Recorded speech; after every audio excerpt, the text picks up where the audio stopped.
Most people think anxiety is just fear, stress, or nerves. They're wrong.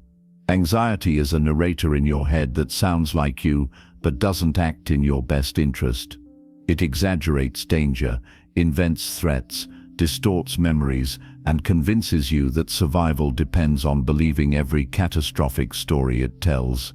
If you've ever wondered why your thoughts feel louder than your logic, why you react to things you know aren't real threats, or why you can't silence the noise even when life seems calm, this audiobook is going to make things painfully clear. Not comfortable, clear, because clarity is the one thing anxiety can't stand. Chapter 1. The Voice That Isn't Set You. The most damaging lie anxiety tells is the one that convinces you that its voice is your voice. That's the trap most people never question.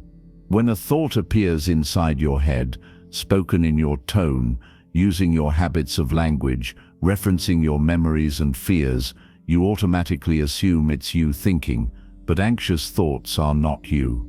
They're automatic reflexes, biological alarms, triggered long before you consciously interpret them.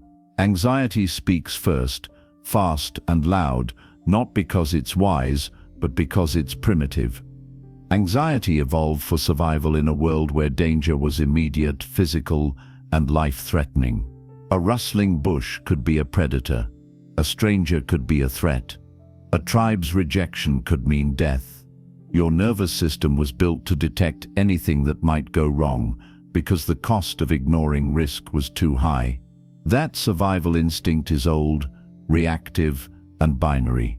It doesn't analyze, it reacts. It doesn't evaluate probabilities, it assumes worst case.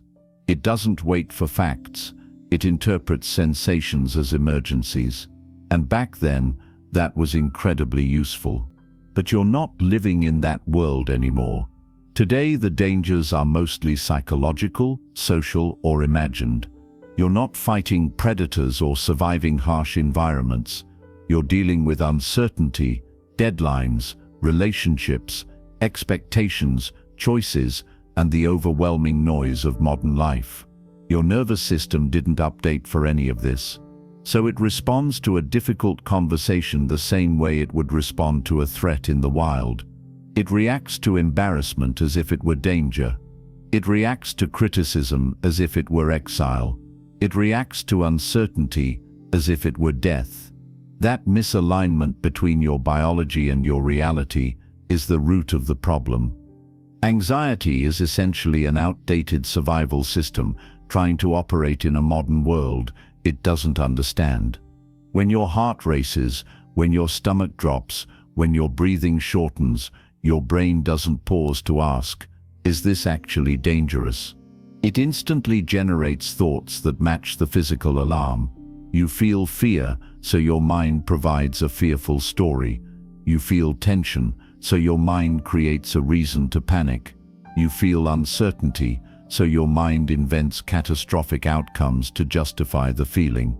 This is why anxious thoughts feel convincing. They're built after the physical response, not before. The real issue begins when you accept those thoughts as your own. When anxiety says, "You're not safe," you assume it's your thinking, not your nervous system. When it says, "You're going to mess this up," you believe you made that conclusion. When it says, "People are judging you," you mistake it for awareness, not fear. Anxiety uses your internal voice so effectively that you never notice the separation. But if the voice were truly yours, it wouldn't contradict your values, your goals, or your intentions. It wouldn't paralyze you when you want progress. It wouldn't isolate you when you want connection. It wouldn't make you miserable when you want clarity. The conflict itself proves the voice isn't you. You don't wake up wanting to avoid life. Anxiety tells you to avoid. You don't choose to believe the worst-case scenario. Anxiety forces it into your mind. You don't naturally think people are judging you. Anxiety injects those assumptions. You don't want to overthink, but anxiety traps you in loops you never asked for. If the voice were yours, it would align with your actual desires. Instead, it fights them. You can think of anxiety as an overprotective guard dog. It barks at every sound, every shadow, every unfamiliar movement. It reacts first and thinks later. It tries to protect you, but ends up overwhelming you. And just like a guard dog that never learned the difference between threat and normal life, your anxiety misfires constantly. The voice inside you isn't trying to ruin your life. It just doesn't know the world you live in. It's still responding to a world where survival depended on hyper-alertness. It hasn't evolved to handle modern stress, uncertainty, emotional risks, or social complexity. The real turning point is when you stop assuming that anxious thoughts are instructions and start recognizing them as signals. A signal doesn't tell you what to do, it tells you something is being triggered. Anxiety says danger, but your job is to ask, is this actually danger, or is this just discomfort? It says you can't handle this, but your job is to question that narrative. It says avoid, but your job is to decide whether avoidance helps or hurts. Once you understand that anxiety is just an alarm, not a command, you take back the authority in your own mind. Another crucial part of separating yourself from anxiety is noticing how repetitive it is. Your real voice grows, learns, and adapts. Anxiety doesn't. It uses the same arguments over and over again, regardless of evidence. It doesn't care about truth. It cares about safety. That's why you can succeed, be praised, survive challenges, and still feel the same fear. Anxiety doesn't update from experience unless you actively retrain it. That's also why anxiety reacts to patterns, not logic. If your body learned to panic in a certain situation once, anxiety will trigger in that situation forever unless you teach it otherwise. A useful way to see the difference is this: your real voice is future-oriented, anxiety is threat-oriented. Your real voice focuses on goals, values, growth, and meaning. Anxiety focuses only on preventing disaster. Your real voice asks, what do I want? Anxiety asks, what could go wrong? Your real voice feels deep, steady, and grounded. Anxiety feels loud, urgent, and panicked. When you start paying attention, the difference becomes obvious. Reclaiming control begins with a simple but uncomfortable truth. Your mind can generate thoughts you didn't choose, thoughts that don't reflect who you are, thoughts that reflect your biology, not your identity. You don't have to believe them, obey them, or interpret them as meaningful. You can observe them without becoming them. The moment you understand this, you create psychological distance. That distance is everything. It weakens anxiety's influence. It makes space for rational thinking. It allows you to respond instead of react. You don't silence anxiety by force. You silence it by refusing to mistake it for yourself. Once you know the voice isn't you, it loses authority. It stops feeling like truth and starts feeling like noise. And the moment it becomes noise, you're finally free to choose which thoughts deserve your attention and which ones are just outdated alarms from a nervous system doing its best in a world it no longer understands. Chapter 2: Catastrophe Bias and the Worst-Case Imagination. An anxious mind has a predictable habit. It jumps straight to the worst possible outcome, even when the actual risk is tiny. This isn't random. Your brain isn't malfunctioning. It's doing exactly what it's been trained to do: overestimate danger to keep you alive. That survival rule once made sense. Assuming the worst used to be an advantage. If early humans ignored a possible threat, they died. If they imagined danger that wasn't there, they simply wasted a few seconds of alertness. Overreacting had a lower cost than underreacting. Your brain inherited that bias, and it still runs the same outdated software today. The problem is that your brain didn't evolve to distinguish between physical danger and psychological discomfort. So it treats a tough conversation like a predator. It treats an unexpected email like a threat to survival. It treats uncertainty like a life or death scenario. Anxiety turns everyday moments into potential catastrophes because it believes being overprepared is safer than being caught off guard. Your biology doesn't care about accuracy, it cares about precaution. This is why your imagination becomes hostile when you're anxious. You don't picture a neutral outcome. You don't imagine a mildly inconvenient scenario. You imagine the worst: humiliation, rejection, failure, disaster. Your mind builds a negative future with such detail and conviction that your body reacts as if it's already happening. Your heart races. Your breathing shifts. Your muscles tighten. The imagined threat becomes a physical experience. That's the catastrophe bias, the tendency to believe the worst outcome is the most likely one simply because it feels the most vivid. Anxiety doesn't deal in probabilities, it deals in possibilities, and possibilities are infinite. If something could go wrong, your anxious mind treats it as if it definitely will. The logic is primitive. If imagining disaster keeps you alert, your brain thinks it's doing its job, but that alertness comes with a cost. You start living in survival mode over situations that don't require it. You react emotionally to outcomes that haven't happened. You lose mental energy preparing for scenarios that never come. Catastrophe bias is essentially fear hijacking imagination, and imagination is powerful. It can create entire future worlds in your mind, complete with emotions, sensations, and consequences. Anxiety uses that power against you. It strings together assumptions, predictions, and what-if scenarios until your emotional state collapses under the weight of things that aren't real. You begin to mistake fear for foresight. The story feels compelling, so you believe it. But anxiety doesn't predict the future. It projects the past. It takes times you felt afraid, times you were caught off guard, times you were disappointed or embarrassed, and it uses them as templates for every future situation. It assumes that because something bad happened once, or because you fear it might happen, it's the most relevant outcome. That's not intuition. It's memory replaying itself in disguise. Think about how quickly your mind spirals when something small goes wrong. One unanswered text becomes rejection. One mistake at work becomes proof you're incompetent. One physical sensation becomes a medical emergency. Anxiety fills in the gaps with the worst possible interpretation. Not because you're dramatic, but because your brain is trying to protect you by over-preparing.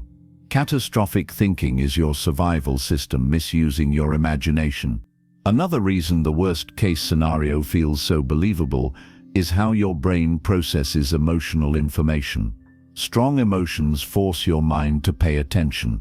Fear-based thoughts are louder in your brain.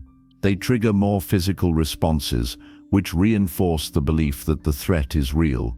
It's a feedback loop. The thought triggers fear, the fear strengthens the thought, and the thought gains more credibility. You get stuck in it because both your mind and body agree on the lie. The truth is, worst-case thinking isn't actually about prediction, it's about control. Anxiety believes that if you anticipate the worst, you'll be prepared for it. It treats worrying like insurance. It believes suffering now will reduce suffering later. But worrying about something doesn't make you more capable of handling it. It just drains your resources in advance. Catastrophe bias convinces you that fear is preparation when it's really paralysis. You can't stop the initial fearful thought from showing up. The brain is wired that way. What you can stop is the spiral that follows. The first thought is reflexive. The second thought is a choice. Anxiety fires the initial warning shot. After that, you decide whether you feed it or question it. But most people never question it, because the physical sensations feel like proof. If your chest tightens, you assume the danger must be real. If your heart races, you assume something is wrong. Your body lies to you just as convincingly as your mind. To break catastrophe bias, you have to understand what it actually is: a habit of overestimating threat and underestimating your ability to handle it. Anxiety exaggerates danger and downplays your resilience. It tells you that the worst will destroy you when in reality, you have survived far more than your anxiety gives you credit for. The voice that says you can't handle it ignores the countless moments you already have. When you start watching your thoughts, instead of obeying them, the pattern becomes obvious. The predictions repeat. The fears recycle. The outcomes almost never match the imagination. And over time, you realize something crucial: the worst-case scenario isn't the problem. The real problem is how much of your life you sacrifice trying to prepare for something that probably won't happen. The goal is not to eliminate anxious thoughts. You can't. They're built into your biology. The goal is to treat them as possibilities, not prophecies, to learn the difference between imagination and evidence, to question whether your fear is based on danger or on discomfort, to notice when your mind is exaggerating risk because it doesn't know what else to do. Catastrophe bias loses power when you stop treating it as truth and start treating it as what it is: a protective instinct with terrible accuracy. It tries to keep you safe by predicting disaster, but it ends up keeping you small by limiting your choices. Recognizing that your anxious thoughts are not warnings but habits is the first step toward breaking the cycle. Once you understand that the worst-case scenario is just one possibility among many, not the default, you get your imagination back. You stop letting fear dictate the future. You stop letting anxiety act as your narrator. And you begin to realize that the voice predicting catastrophe is not insight. It's not intuition. It's not truth. It's just a survival mechanism stuck in overdrive. And you don't have to let it run your life. Chapter 3: The Nervous System Hijack. Anxiety doesn't begin in your thoughts. That's one of the biggest misconceptions people carry, and it's exactly why so many feel stuck. They try to think their way out of anxiety, not realizing the thought is just a symptom, not the source. The real beginning of anxiety is physical. It starts in the nervous system long before your conscious mind tries to interpret anything. Your body reacts first, then your mind scrambles to explain the reaction. This order is not negotiable. Your biology decided it for you. The nervous system is built to detect danger faster than you can think about it. If early humans had to reason their way through whether a threat was real, they would have been dead before finishing the analysis. Instinct had to outrun logic, and that ancient design is still running your system today. What does that mean in real life? It means your anxiety might start with something as small as a shift in breath, a change in posture, a sudden noise, low blood sugar, dehydration, stress buildup, or even a memory you didn't consciously register. Your body senses something off, and it fires the alarm. Heart rate increases, muscles tighten, hormones surge. Then your mind wakes up and thinks, something's wrong. It tries to make sense of the sensation, and that's when the anxious story begins. This is why anxiety feels so convincing. Your brain assumes the fear came first, and the physical reaction followed. But in reality, the body fired the signal first, and your mind is just trying to create a narrative that matches the intensity. It's not wisdom, it's interpretation. This biological sequence explains why anxiety feels like it comes out of nowhere. You're sitting there, maybe even having a normal day, and suddenly your chest feels tight or you're breathing clumsy. Your mind can't find a reason, so it invents one. It searches your environment and your memories for anything that could justify the internal alarm. Minor concerns turn into major fears. Neutral situations become threats. Ordinary responsibilities start looking like potential disasters. Your mind bends reality to justify the body's reaction. If you've ever had a panic attack with no clear trigger, this is exactly why. The body reacts. The brain panics because it doesn't understand why, and the confusion amplifies everything. That's the hijack. The nervous system has two main states: sympathetic fight or flight and parasympathetic rest and recover. Anxiety comes from being stuck in the sympathetic state. The problem is that the sympathetic system isn't subtle. It doesn't ask permission. It doesn't give you a warning.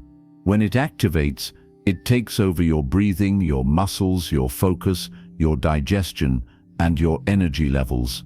It's designed to prioritize survival above everything else. Thinking, reasoning, long-term plans, emotional balance, all of it becomes secondary. That's why anxious thinking feels chaotic, irrational, and fragmented. Your brain is not malfunctioning. It's just operating under emergency protocol.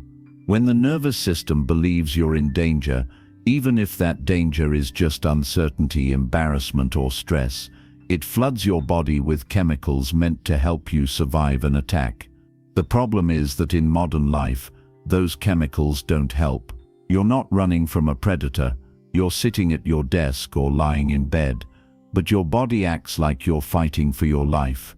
This mismatch between environment and biology is the core of anxiety. Modern problems don't require ancient survival responses, but your system triggers them anyway. Understanding this gives you leverage. It shows you that anxious thoughts are not the root problem, they're the secondary effect of a physical state. This is why logical reassurance does almost nothing during panic. You can tell yourself, "I'm fine," 100 times, but the body doesn't care about language. If your heart is pounding and your breathing is shallow, the body interprets your calm words as irrelevant. It trusts biology, not vocabulary. That's also why avoidance makes things worse. Avoiding triggers reduces short-term discomfort, but strengthens the nervous system's belief that the avoided situation is dangerous. You teach your own body to overreact to smaller and smaller things. The nervous system becomes hypersensitive, misfiring over problems that don't deserve such big reactions. The more you avoid, the more the system learns that avoidance equals safety and exposure equals danger. It's conditioning, not weakness. The only way to reverse it is through retraining, not reassurance. You have to teach your body that discomfort is not danger. Anxiety needs experience, not logic. It needs evidence that the physical sensations are survivable, that the moment passes, that the world doesn't collapse when you face what you fear. This is why grounding techniques, breathing exercises, and slow exposure work. They're not psychological tricks, they're nervous system recalibration. When you slow your breathing, you're not calming yourself mentally, you're sending a physiological signal that the emergency is over. When you stay present with discomfort instead of fleeing, you're showing your system that activation doesn't equal threat.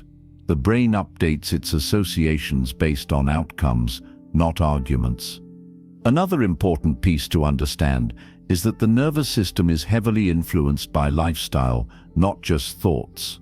Poor sleep, constant notifications, caffeine, unresolved stress, lack of physical movement, and overstimulation all contribute to a baseline level of alertness that makes you more prone to anxiety.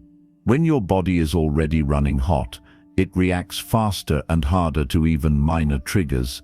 This isn't psychological fragility, it's physiology in survival mode. Once you recognize the role of the body, you stop blaming yourself for anxious thoughts. You stop assuming you're broken or weak. You stop believing the lies your mind constructs in the heat of a stress response. Instead, you see anxiety for what it is, a biological alarm system misfiring in situations that don't require it. Breaking the hijack isn't about positive thinking.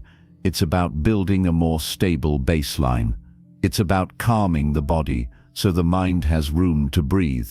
It's about creating a relationship with your nervous system instead of being controlled by it. When you stop trying to argue with your anxiety and start working with your biology, everything changes. You stop fighting the sensations and start understanding them. You stop fearing the physical signs and start recognizing them as temporary. You stop letting the alarm dictate your behavior. And that's when the hijack loses its grip. Your mind isn't the enemy. Your body isn't the enemy. They're just running an old program.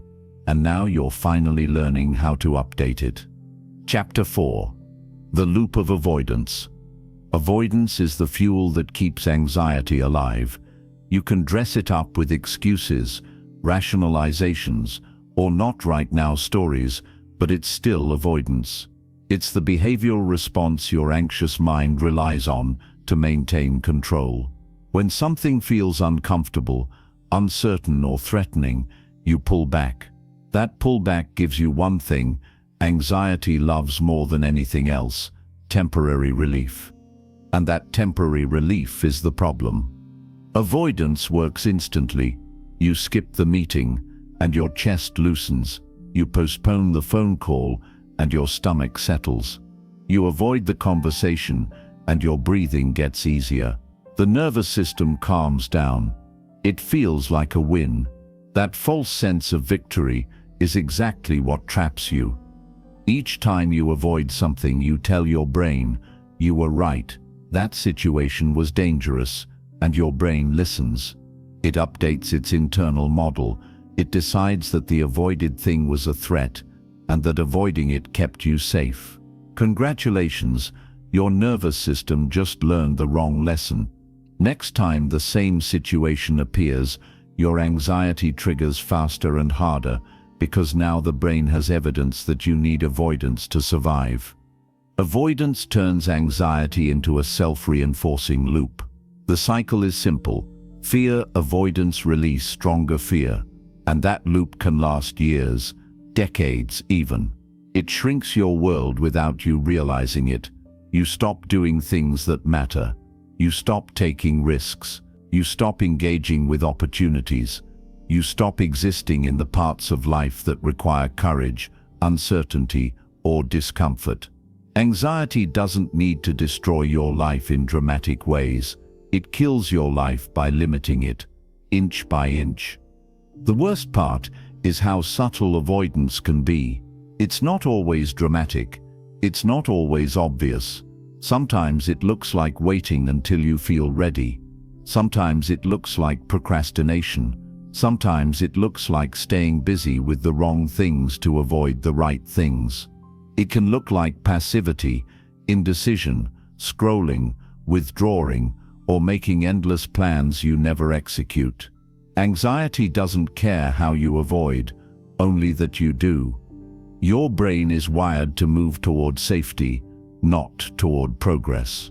Progress often feels unsafe. Uncertainty feels unsafe. Initiative feels unsafe. So your mind whispers excuses that sound logical. "I'll do it later. It's not the right time. I'm not in the right headspace. I need more information." But underneath those excuses is the same primitive reflex: avoid the discomfort, get immediate relief, repeat. If you want anxiety to lose power, you must starve the loop. That means doing the thing your mind tells you to avoid, not out of recklessness, but out of recognition that avoidance is the real threat, not the situation itself. Facing discomfort is how you retrain your system. Every time you stay in the situation instead of fleeing, your brain learns that nothing catastrophic happens. Over time, this rewires your threat response. Anxiety weakens through exposure, not escape.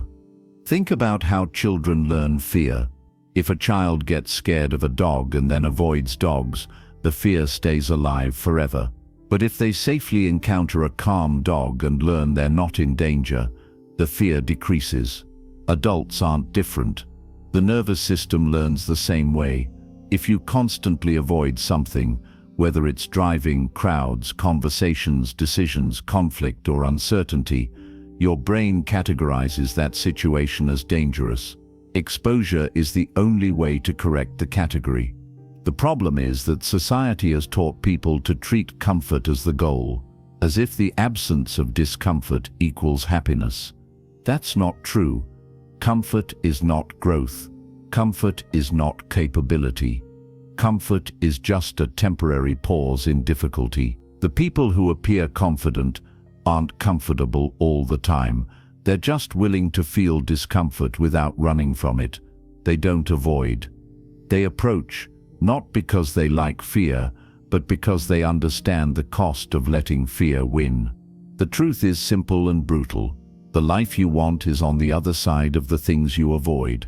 Your relationships, goals, career, identity, potential, all of it requires movement toward discomfort, not away from it.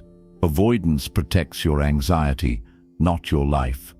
What makes this loop powerful is how quickly the relief reinforces the behavior. Relief is addictive. That moment of calm after avoiding something feels like survival, but it's actually surrender, and surrender becomes your default if you don't recognize it happening. Anxiety becomes your compass, guiding you away from anything uncertain or demanding. Before you know it, you're living inside a shrinking circle, convinced that staying safe is your priority, when in reality, you're just staying stuck. Breaking the loop doesn't require eliminating anxiety. It requires changing your relationship with discomfort. You don't need the fear to disappear before you act. You need to act while the fear is present, not recklessly, strategically. Small exposures, small tolerances, small steps toward the things you've been avoiding. You don't need to slay the monster. You only need to stop feeding it. When you push through avoidance, something else happens. You discover that the fear was never about the situation. It was about the sensation. You feared the discomfort inside your body more than the event itself. Once you tolerate the discomfort, the event loses its power. This is why exposure works. You're not proving the world is safe. You're proving you can handle the sensations that anxiety creates. The nervous system rewires based on experience, not intention. There's a moment after you face a fear, not immediately, but later, when you realize you just did something anxiety insisted you couldn't. That moment is the beginning of confidence. Not the fake confidence people brag about, but real confidence rooted in evidence. Evidence that you can act without waiting to feel ready. Evidence that you can endure discomfort without collapsing. Evidence that anxiety can scream and you can still move. Avoidance steals that evidence from you. It keeps you believing the lie that you're incapable. It keeps the fear alive. It keeps anxiety in the driver's seat. But the moment you stop avoiding, even in the smallest way, the loop begins to crack. Anxiety doesn't survive exposure. It doesn't survive action. It doesn't survive when you stop running from discomfort and start walking straight through it.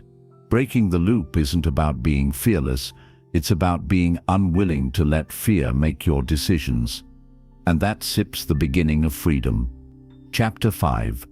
The Myth of Control.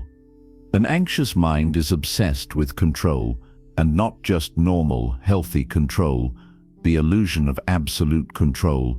Anxiety convinces you that if you could just manage every variable, predict every outcome, control every reaction, and guarantee every step, you'd finally feel safe. But that belief is a lie, a powerful lie, but a lie nonetheless.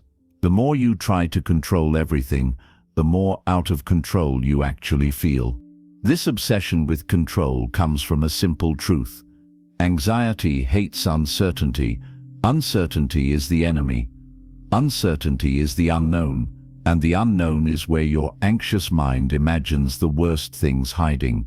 Because anxiety operates on primitive logic, it treats uncertainty as danger, not potential danger, actual danger. Your brain interprets not knowing as a threat you need to eliminate immediately. So what do? You try to control things that aren't controllable: other people's opinions, the future, the outcome of conversations, the behavior of strangers, the reactions of coworkers, your own emotional responses, your health, your productivity, the meaning behind someone's silence, your reputation, your past mistakes, your next move, your next thought, everything. Anxiety keeps expanding the list until you feel responsible for holding your entire world together. This constant pressure creates a false belief: if anything goes wrong, it's your failure. That's the trap. You become the self-appointed manager of a universe you don't own. You carry responsibility for things that are simply not yours. Here's the truth: anxiety doesn't want you to confront. Control is not the answer. Control is the problem. The more you try to control, the more anxious you become, because real life doesn't obey anxiety's demands. The world refuses to bend to your fears. So every time something unpredictable happens, which is constantly, your nervous system interprets it as a failure. You weren't vigilant enough. You didn't foresee the issue. You didn't prevent it. And instead of recognizing that unpredictability is normal, anxiety blames you. Anxious people don't lack intelligence. They lack acceptance. And acceptance is not passivity. It's clarity. It's acknowledging reality instead of arguing with it. Some things are in your control. Most things aren't, and pretending otherwise will mentally exhaust you until you break down under a burden that was never yours to carry. The myth of control also feeds perfectionism. If your anxiety believes perfection equals safety, then anything less feels like a threat. So you overthink every move, every message, every decision, every risk. You delay action because it never feels ready enough. You second-guess your instincts. You obsess over the small details. You rewrite things that were already fine. You review situations over and over, looking for mistakes you may have missed. Perfectionism is just control disguised as high standards. And here's the brutal reality: perfection doesn't protect you. Perfection isolates you. It slows your life down. It replaces progress with paralysis. It makes you think you're preparing when you're really just stalling, because deep down, the anxious mind believes that if something goes wrong, the consequences will be catastrophic. So perfection feels like the only reasonable option, but perfection is impossible, so you're trapped in a cycle of chasing something you can't achieve and feeling like a failure for not achieving it. Control also distorts how you see other people. Anxiety convinces you that you must control their reactions, their feelings, their impressions of you. You become hyper-aware of their expressions, tone, silence, and body language. You read into every detail as if it's a signal of danger. You interpret the most neutral behavior as a threat. The reality is that most people are too preoccupied with their own lives to analyze yours. But anxiety doesn't believe that. It insists you must constantly manage your image to avoid rejection or judgment. This keeps you in a social mask you can't take off without feeling unsafe. The truth is that you can't control what people think. Even if you did everything perfectly, people would still misunderstand you, misinterpret you, dislike you, or judge you. Not because you failed, but because people are complex. Their judgments are based on their own experiences, biases, moods, insecurities, and projections, not your worth. Trying to control perception is a losing game. Another harsh truth: anxiety's obsession with control isn't about mastery, it's about fear. It's about trying to eliminate vulnerability. Anxiety equates vulnerability with danger, so it pushes you to tighten your grip on everything. But vulnerability is a requirement for living. You can't connect, grow, love, create, or take meaningful risks without it. Avoiding vulnerability might protect you from discomfort, but it also protects you from joy, freedom, and actual confidence. There's a point where you need to draw a clear line: what's yours and what's not. Your choices, your effort, your behavior, those belong to you. The future, other people's emotions, the outcomes of your actions, those don't. Once you separate the two, your anxiety loses a major source of fuel. You realize you're not responsible for controlling the world, only yourself within it. The shift happens when you stop trying to eliminate uncertainty and start building resilience. Resilience means trusting that you can handle whatever happens, not needing to prevent it. It's the opposite of anxiety's strategy. Anxiety says, you must control everything to stay safe. Resilience says, you can't control everything, but you can handle what comes. One of the most liberating realizations you'll ever have is this: certainty is impossible, but capability is not. Instead of chasing perfect control, focus on building the ability to stay grounded when things don't go your way. That's real strength. That's real safety. And that's something anxiety can't take from you once you develop it. The goal is not to eliminate uncertainty. That's impossible. The goal is to stop treating uncertainty like a threat. Once you stop fearing the unknown, the need for control collapses, and that's the moment you finally breathe without feeling like you're holding up the sky. Chapter 6: The Emotional Memory Trap. Your brain does not store all memories equally. It prioritizes emotional moments, especially painful ones, and it stamps them with intensity so they stand out. This isn't a psychological flaw, it's evolutionary. Your mind believes remembering danger is more important than remembering peace. So the memories that carry the strongest emotional charge get the most mental real estate. And this becomes a problem when anxiety gets involved, because anxiety weaponizes these memories against you. Your brain has two kinds of memory: factual and emotional. Factual memory is neutral: what happened when it happened, who was involved. Emotional memory is dramatic: how it felt, what your body sensed, how your identity was affected. When something embarrassing, painful, or frightening happens, emotional memory saves it at full volume. This is why you can remember an awkward moment from years ago with cringe-inducing clarity, but you can't remember most of the normal, uneventful days that surrounded it. Your brain's logic is simple. Neutral moments don't help survival.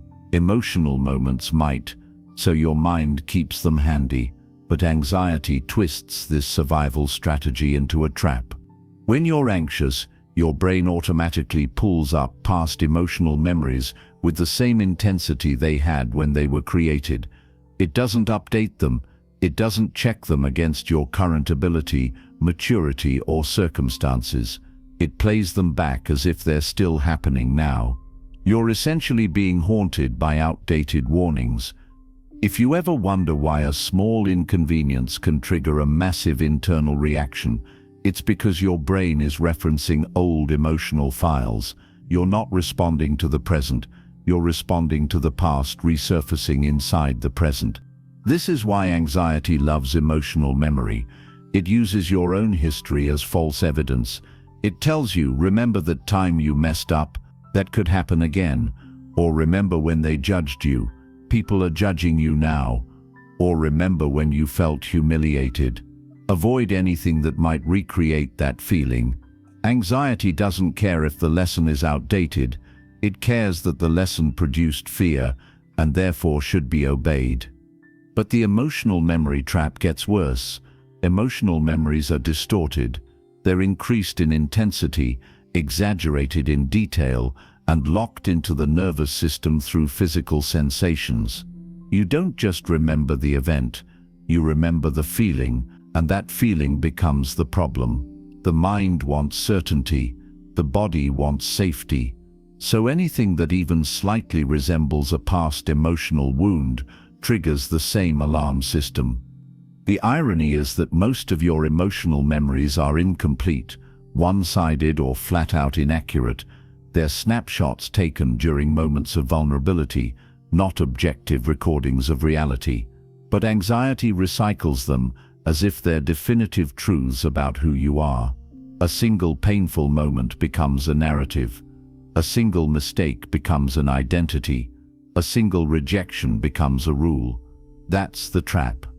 One embarrassing moment doesn't mean you're socially incompetent. One failure doesn't define your capability. One breakup doesn't mean you're unlovable. But anxiety turns those isolated moments into permanent predictions. It keeps you stuck in outdated emotional states because it assumes the emotion itself is a warning sign. You can see this in how your anxiety responds to similar situations. If you froze during a presentation once, your brain tags public speaking as danger. If someone criticized you harshly, your brain tags feedback as danger. If you were mocked as a kid, your brain tags attention as danger. It doesn't differentiate between past and present. It only cares about preventing you from reliving discomfort, even if that means restricting your opportunities and shrinking your life. The emotional memory trap also explains why people feel confused when they logically know they're safe, but emotionally feel threatened. Logic pulls from present evidence. Anxiety pulls from emotional memory. And emotional memory usually wins because emotional memory activates the nervous system more quickly and intensely than rational thought. Your brain also doesn't care about fairness. It doesn't store every emotional moment equally. It prioritizes the worst moments. Your highlights, successes, victories, strengths, and accomplishments don't get the same weight. They're less emotionally charged. They don't trigger the survival system, so they fade into the background. Your anxious mind has an entire archive of painful, embarrassing, stressful, and disappointing memories, and a barely organized drawer of positive ones. That imbalance affects your entire self-image. You think you're remembering your life, but you're actually remembering the loudest 1% of it, and anxiety builds an entire identity out of that 1%. Once you understand this, you stop believing your emotional memories are accurate representations of who you are. They're not accurate, they're dramatic, they're exaggerated, they're selective, and they're outdated. So how do you escape the trap? Not by ignoring your memories, not by suppressing them, not by pretending they never happened. The way out is to reinterpret them. You look at the emotional memory and ask, is this a reflection of who I was then or who I am now? You separate the child version of you, or the inexperienced version, or the overwhelmed version from the present you. You update the memory with your current strength, knowledge, perspective, and capacity. Exposure also breaks the trap. When you face a situation your emotional memory labels as dangerous and nothing catastrophic happens, you create a new emotional memory that competes with the old one. The nervous system updates only through experience. You have to give it new data. You dismantle the emotional memory trap by proving to your brain that the past no longer applies to the present, that the situations it fears are survivable, that discomfort does not equal danger, that feeling overwhelmed then does not mean you're incapable now. You're not broken because your emotional memories scream louder than your rational thoughts. You're human. You're wired for survival, not accuracy. The trap exists because your brain is trying to protect you. It's using old pain to prevent new pain. But that protection ends up limiting your life. The moment you stop treating emotional memories as unchangeable truths and start treating them as outdated warnings, you take back control. Anxiety loses one of its strongest weapons, and you finally realize something crucial. Your past shaped you, but it does not define your limits unless you continue treating its echoes as reality. Chapter 7: The Perfectionist Prison. Perfectionism isn't ambition. It isn't high standards. It isn't discipline or drive or excellence. Perfectionism is fear. The anxious mind dresses it up as responsibility or motivation, but at its core, perfectionism is nothing more than the terrified belief that flaws make you unworthy, mistakes make you exposed, and anything less than flawless puts you at risk. The perfectionist mindset doesn't come from wanting the best, it comes from trying to avoid the worst. You're not striving to excel, you're trying to escape judgment, you're trying to outrun disappointment, you're trying to prevent embarrassment, rejection, or failure. You're trying to create a life where no one can criticize you because there's nothing to criticize. But that's impossible. Perfection doesn't exist, and even if it did, it wouldn't protect you. People judge the perfect just as much as they judge the imperfect. So all perfectionism really does is trap you in an endless loop of overthinking, overworking, and underliving. Perfectionism shows up in different forms. Sometimes it's obvious, rewriting the same email 10 times, revising a project endlessly, refusing to start something unless you feel ready, or obsessively trying to plan every detail. But other times, perfectionism is subtle. It hides behind procrastination, indecision, avoidance, hesitation, and I'll do it later. People think perfectionists are productive. They're not. They're stuck. They're paralyzed by the fear that whatever they produce won't be good enough, so they delay action, waiting for the perfect moment, perfect motivation, perfect clarity, perfect plan, but that moment never comes. Their potential stays trapped inside them, untouched, while life passes by. An anxious mind believes perfection will eliminate anxiety, but it does the opposite. The more perfect you try to be, the more anxious you become, because perfection raises the stakes. If everything must be flawless, then any mistake, no matter how small, feels catastrophic. You're constantly bracing for disaster, constantly questioning yourself, constantly feeling like you're not prepared enough, smart enough, skilled enough, or stable enough.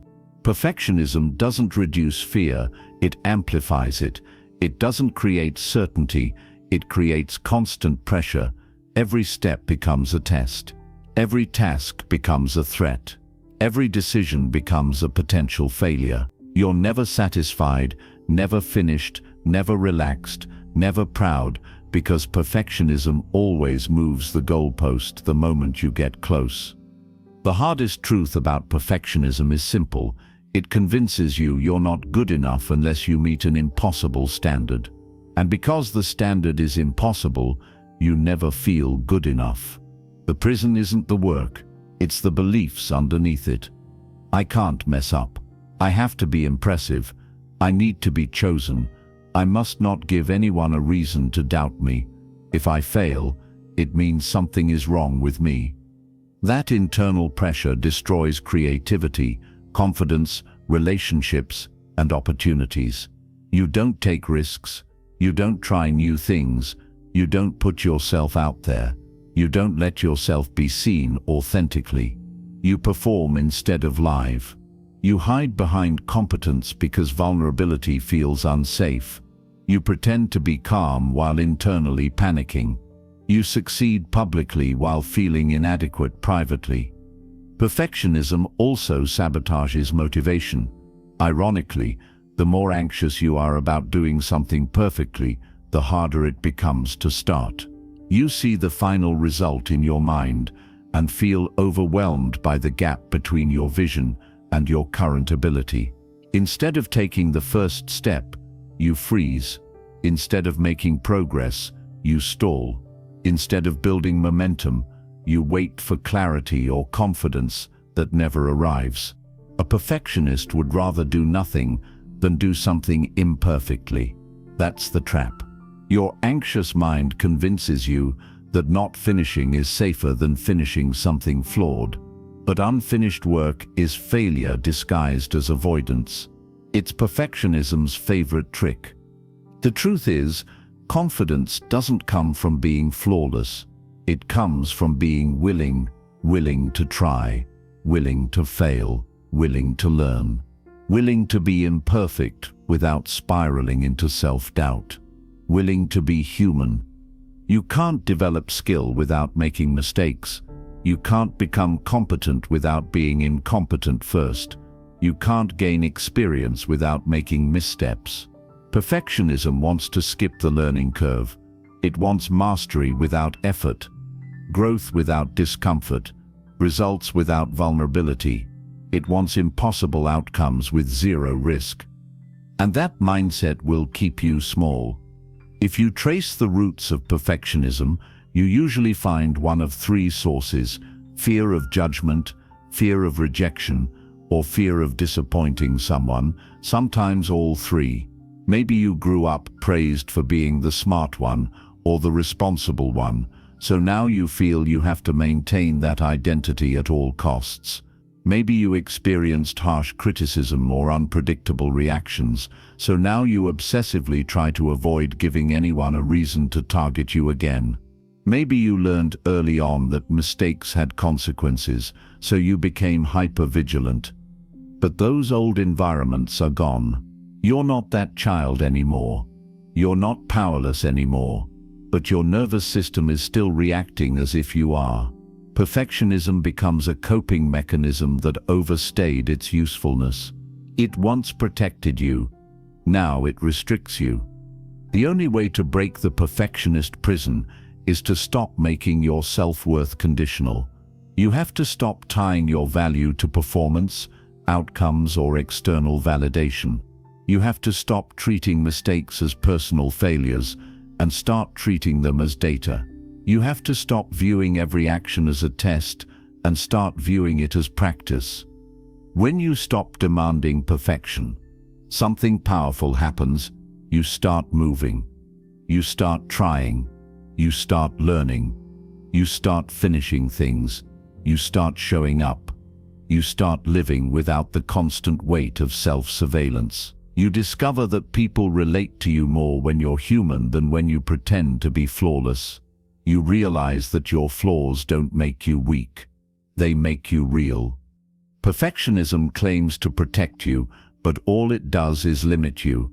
It promises safety, but delivers paralysis. It promises acceptance, but builds isolation. It promises worthiness, but keeps you chasing approval endlessly. It promises confidence, but destroys it when you inevitably fall short of impossible expectations. You don't escape perfectionism by achieving perfection.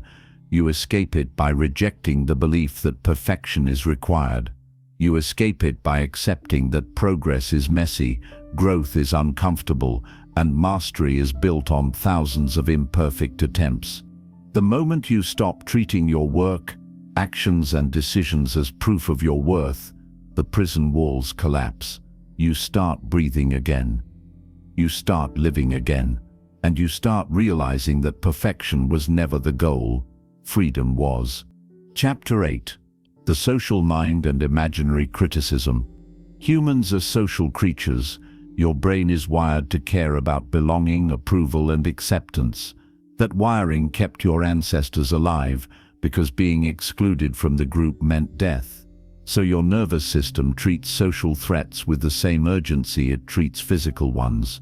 This is why your heart races before speaking up, why your stomach drops when someone gives you a strange look, why silence feels like judgment, and why you can replay an awkward moment from years ago like it happened yesterday. It's not vanity, it's biology. But here's the part your anxious mind completely twists.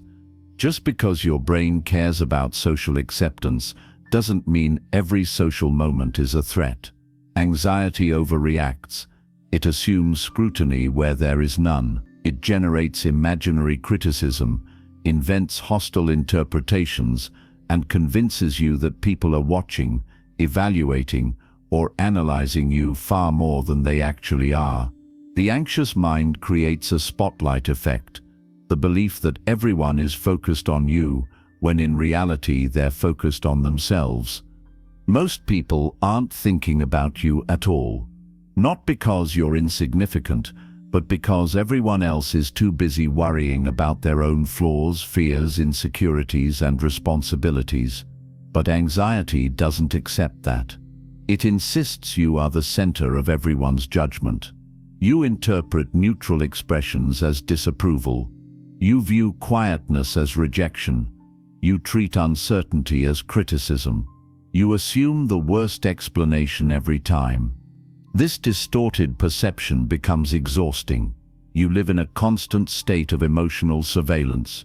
You monitor how you speak, how you sit, how you laugh, how you look, how you respond, how others respond. You scrutinize every detail to prevent embarrassment or rejection. You rehearse conversations in your head before they happen and replay them afterward in case you said something wrong. You apologize excessively, soften yourself, filter yourself, and shrink yourself to avoid the possibility of offending or annoying someone. That level of self-monitoring is unsustainable. It burns mental energy at an insane rate. It makes socializing feel like work, not connection. And the more you do it, the more anxious you become. Because the anxious mind never says, "You did fine." It always finds something you could have done better. It always finds something to criticize. It always finds a reason why someone might think poorly of you. Anxiety becomes the harshest, loudest critic in your life, and it uses your own voice to attack you. The deeper issue is that anxiety doesn't judge you based on reality. It judges you based on fear. It fills in the blanks with the worst interpretations because that feels safer than uncertainty. It assumes people think what you fear, not what they actually think. If you're afraid of being judged as awkward, your mind assumes everyone thinks you're awkward. If you're afraid of being boring, your mind assumes silence equals boredom. If you're afraid of being unlikable, your mind interprets a neutral expression as annoyance. Social anxiety is a mirror, but a distorted one. You're not seeing other people accurately. You're seeing your fears reflected back at you. Another major lie your mind tells is that you must manage other people's impressions of you. You start trying to control how people perceive you. You over-explain, you soften your personality, you hide opinions, you avoid conflict, you become hyper-polite, you perform instead of connect. You trade authenticity for safety, but that safety is fake. People don't like you more when you're perfectly curated. They like you less because they can't feel who you actually are. And here's the kicker. The more you try to control people's reactions, the worse your social anxiety becomes. Because control is impossible. People's reactions are based on their mood, their day, their insecurities, their upbringing, their biases, things that have nothing to do with you. When you take responsibility for things you don't control, you create a mental environment where you're constantly failing. You're not supposed to manage other people's thoughts. You're supposed to manage your own behavior and let people react however they react. Their opinions are not your job. Another painful truth: even if people do judge you, it doesn't matter nearly as much as your anxious mind believes. Judgment won't kill you. Disapproval won't end your life. Someone thinking something negative about you doesn't actually harm you, but anxiety treats judgment as a threat to your survival, so it overreacts massively. It treats small risks as catastrophic. It treats normal social dynamics as danger. To break this cycle, you have to separate internal fear from external reality. You need to recognize when you're responding to imaginary criticism instead of actual feedback. There's a difference between someone truly disliking something you said and your mind inventing a scenario where they might. Anxiety collapses the two into the same category, leaving you constantly over-defensive. Another crucial step is understanding this. You don't need to be liked by everyone. You don't need universal approval. You don't need to impress strangers. You don't need to aim for zero mistakes in social situations. The people who actually belong in your life don't require perfection. They require honesty, presence, and authenticity, the exact things anxiety often suppresses. Ironically, when you stop trying to control every interaction, people start connecting with you more naturally. Humans respond to confidence, not perfection. Confidence isn't about being flawless. Confidence is about being comfortable being yourself, even when you're imperfect. That's what makes people trust you, relate to you, and feel safe around you. Your social anxiety wants you to play defense. But defense is not connection. Defense is survival mode. To break free, you need to step into a new mindset. People thinking something about you doesn't define you. Their opinions are their opinions. They're allowed to think what they want, and you're allowed to exist without constantly managing it. Imagine how much lighter your life would feel if you weren't constantly rehearsing what to say, analyzing what you said, worrying how you came across, or assuming the worst about what people think. Imagine freeing that mental energy for things that actually matter. Imagine connecting without the fear of being judged. Imagine speaking without filtering every word. That's what life feels like when you drop the imaginary criticism. You don't need to silence your social anxiety completely. You just need to stop believing it. You need to stop assuming your fear is insight. You need to stop confusing imagination with evidence. Most people aren't judging you. Most people aren't thinking about you. And the ones who do judge you, they're revealing their character, not exposing your flaws. You're not here to manage the world's opinions. You're here to live your life without letting imaginary criticism restrict it. And the moment you stop giving every social thought the power of truth, you finally escape the prison your mind built for you. Chapter 9. Reclaiming your internal narrative. Reclaiming your internal narrative doesn't mean thinking positive. It doesn't mean forcing optimism or pretending everything is fine. It means taking back authorship of your own mind instead of letting anxiety write the script for you. Because right now, whether you realize it or not, anxiety has been narrating your life in a hostile voice for years, and you've been mistaking that voice for your own. Let's get something straight. Your internal narrative is not just the thoughts you think, it's the framework through which you interpret reality. It determines what you notice, what you ignore, what you assume, and how you explain the world to yourself. It shapes how you see yourself, others, and your future. When anxiety dominates that narrative, it warps everything. An anxious narrative exaggerates threat, minimizes your strengths, twists neutral events into warnings, and magnifies every flaw. It turns small mistakes into dramatic storylines. It turns uncertainty into disaster. It turns effort into evidence of inadequacy. It takes your life and rewrites it from the perspective of fear. Reclaiming your internal narrative means you stop letting anxiety be the interpreter, because as long as anxiety is in charge, the story of your life will always be biased toward danger, failure, and self-doubt. The first step is recognizing that anxious thoughts are not objective facts. They are interpretations, and usually terrible ones. Just because a thought feels true doesn't mean it is. Anxiety specializes in creating thoughts that feel like insights but are actually distortions. Thoughts like, they said prejudging me, I can handle this. I'm going to screw up. People don't stand like me. This will end badly.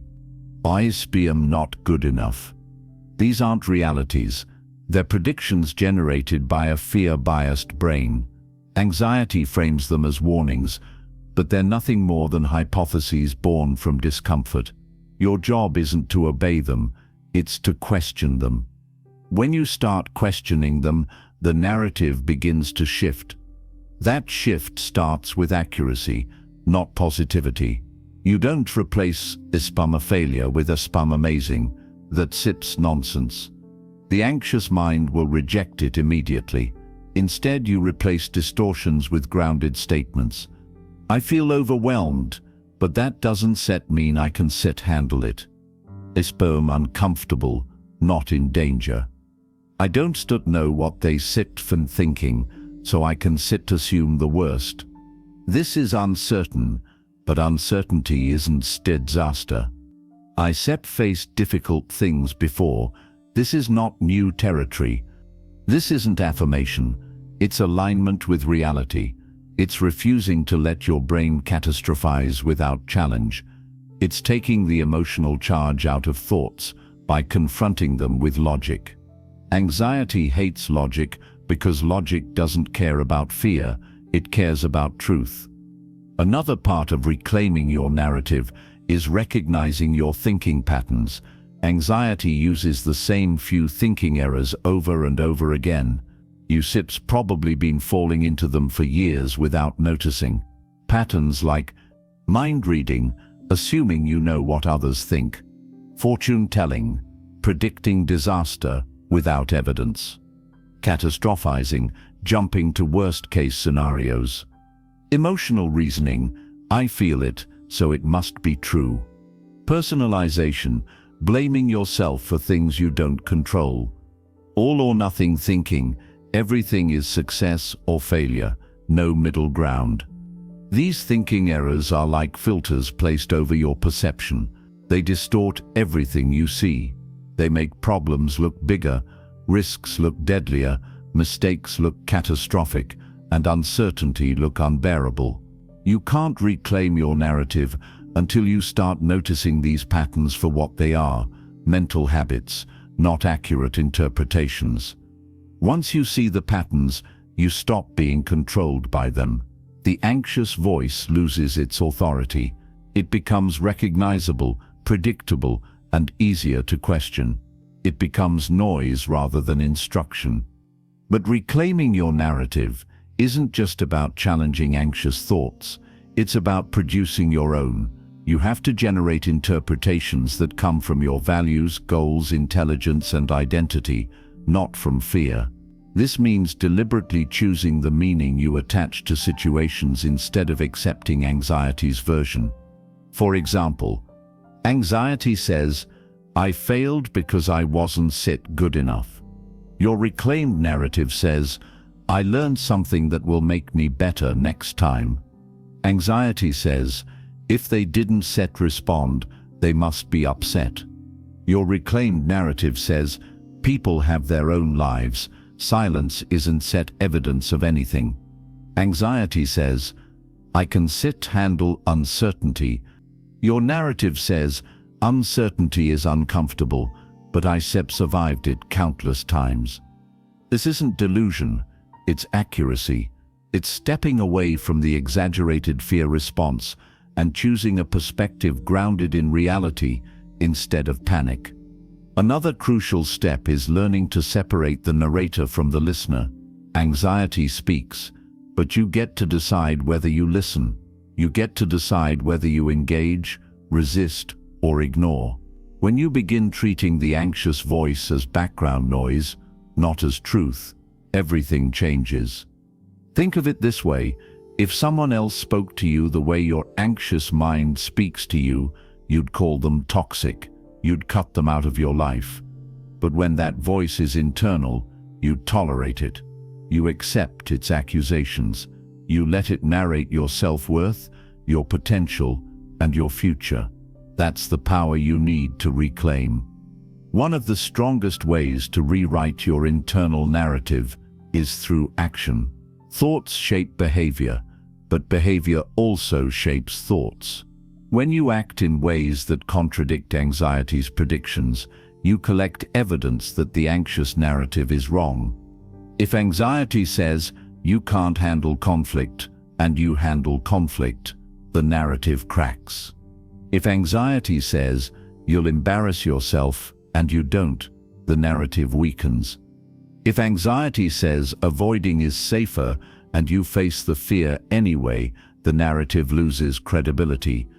Experience rewrites the story faster than thinking alone. You can't talk your way into a new narrative.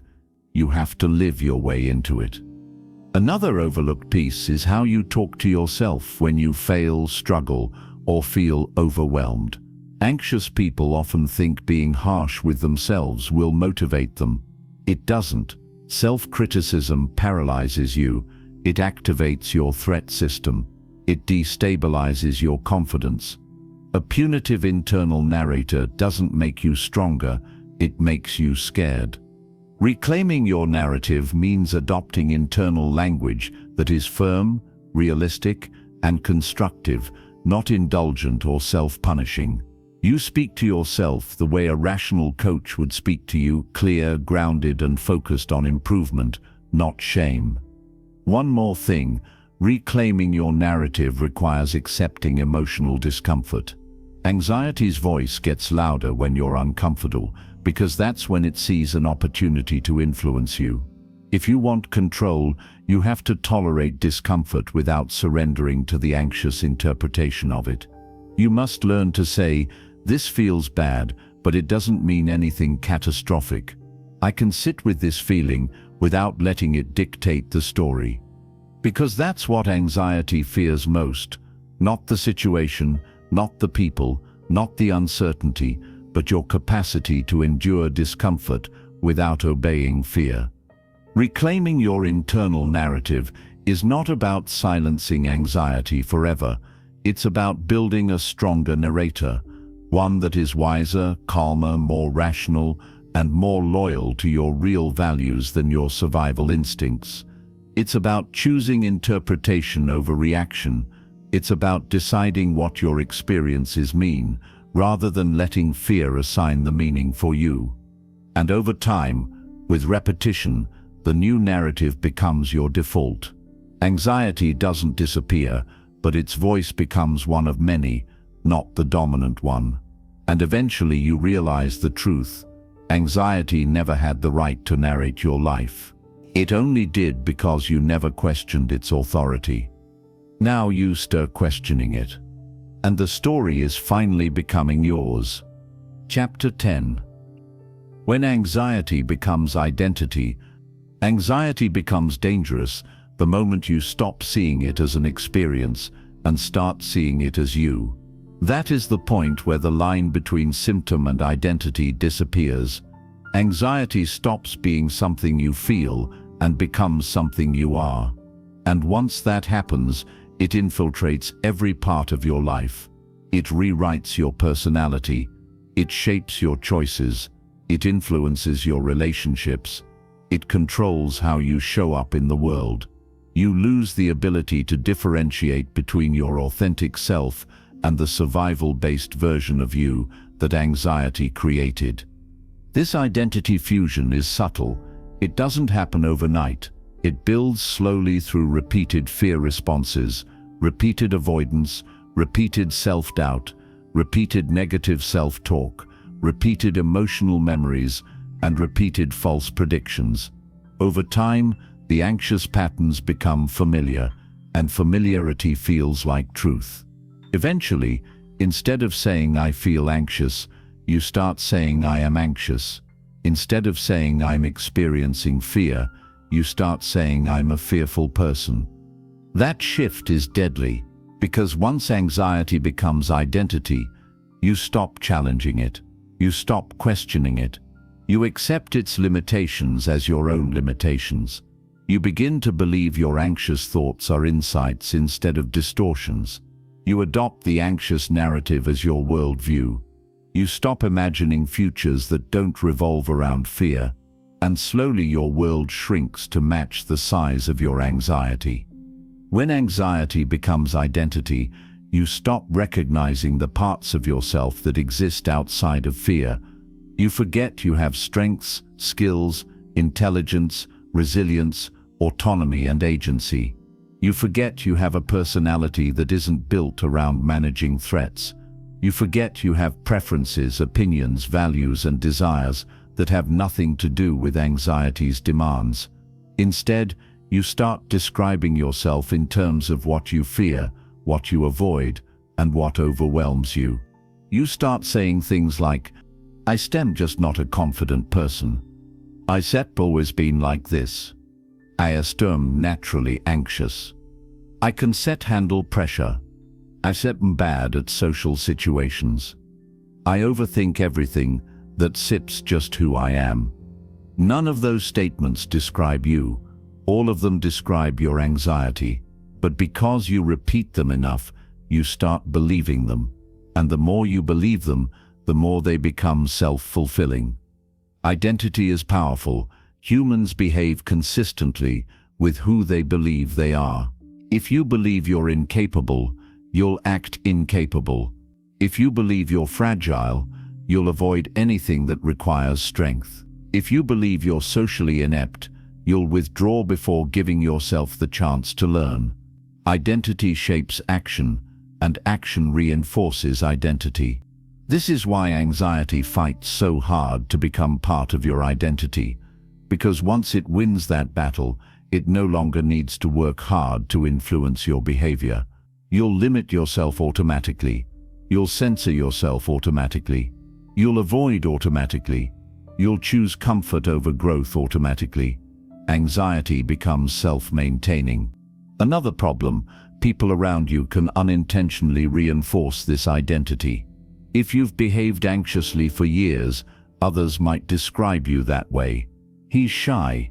She's nervous. He's uptight. She's sensitive.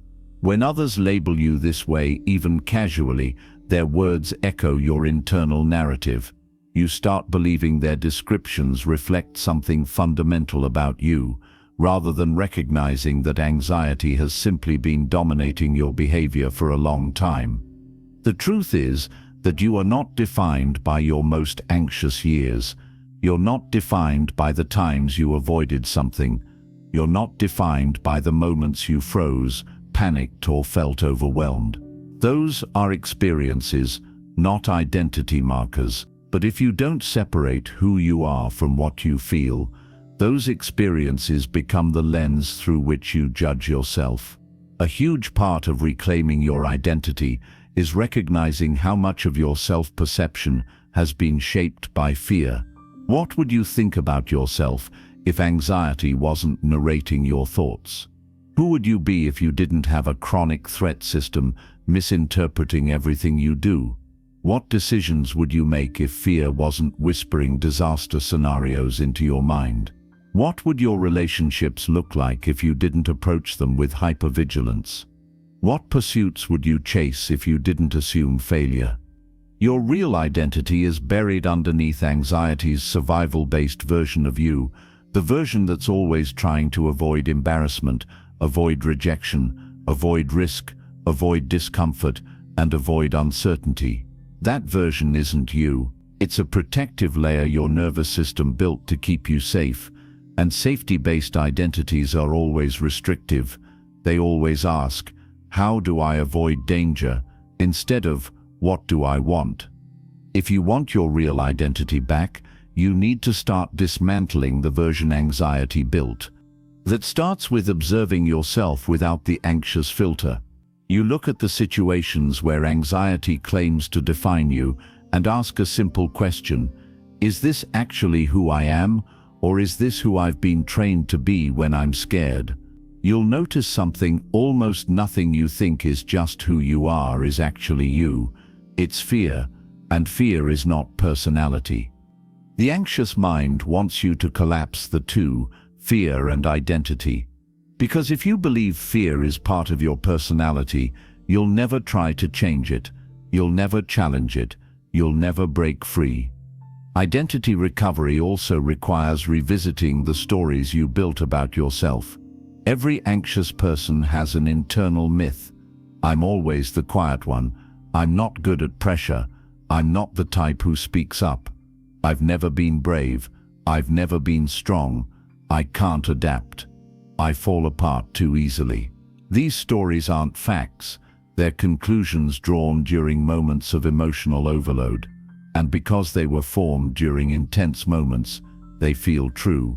But emotional truth is not objective truth.